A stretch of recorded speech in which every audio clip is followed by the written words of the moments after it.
Hey, so I just finished watching a ton of different movies. I'm gonna review them all in succession now. The first one I think I'll go for reviewing is the most recent one I watched, which was the second Borat movie, which goes by multiple different names depending on whichever you want to go for, but the official title I believe is Borat Subsequent Movie Film. Uh and I loved it just as much, if not more, than the first one, which is definitely saying something because the original was definitely a cult classic for a reason. It finds a lot of meaningful ways to continue, like uh, the well, I guess story sounds weird because it's a comedy, but it finds a reason to exist. Uh, Apart from giving you more of the same.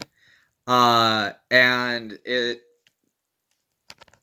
don't know, it just like, it does a lot of things right that most movies fail to do, especially after such a long time, in between the original and the sequel. Like, some people thought the Anchorman movies spent too many years in between, but aren't feeling that way with this one, for example.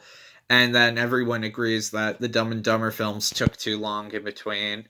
And there are several other comedies that have been the same way in between the first and second installment, like the Zoolander films, etc.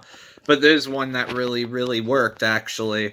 And part of that is like how the meta aspect of it, like the internet campaigning thing, kind of makes it hard to figure out what all is like just a joke that was online and what part of it is like actually real. It's hard to go into without going into spoilers for those who have not seen the film.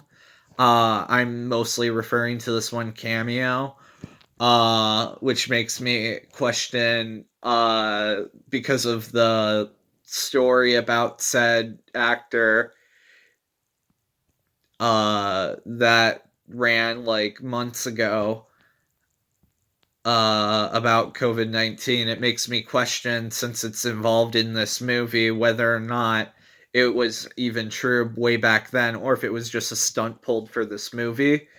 So it's very, very interesting how it makes you like kind of question the usages of the internet, and just kind of reaffirms how the internet has always been a tool to spread lies, and the movie's plot is kind of central around that, and it finds some really clever ways to involve the audience. I thought it was really cool how they found a way to do that where it makes you believe certain things, and then it turns things onto its head.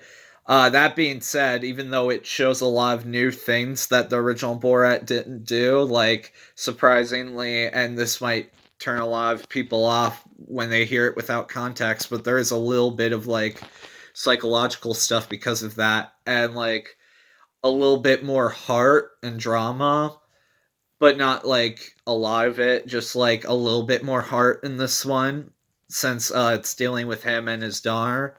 But mostly the movie is just much more funny this time around, in my opinion. But humor is subjective, so you know. Yeah, I thought it was just a really fun time. I don't think there's a lot else I could go into, without going into spoilers. I give the Borat 2 a 9 out of 10. Another movie I saw, which was another recent release that was a comedy, was Yes, God, Yes. And that one was also a really good comedy. I would give that one. There's not really much for me to say on that one, so I didn't want to do a full review on it. I thought I'd just tack it on to the other comedy. It was just really funny. I liked how they had like this innocent protagonist from like 2003 ish, juxtaposed with like a very not innocent world. I thought made for like a lot of great laughs, and that the performances were great in it. Like, you could easily buy it, but I thought it kind of had to stretch to get to that feature length runtime. That one I would probably give an 8 out of 10. I don't know, it's been a little bit since I saw that one. Anyways, thanks for watching. Bye bye.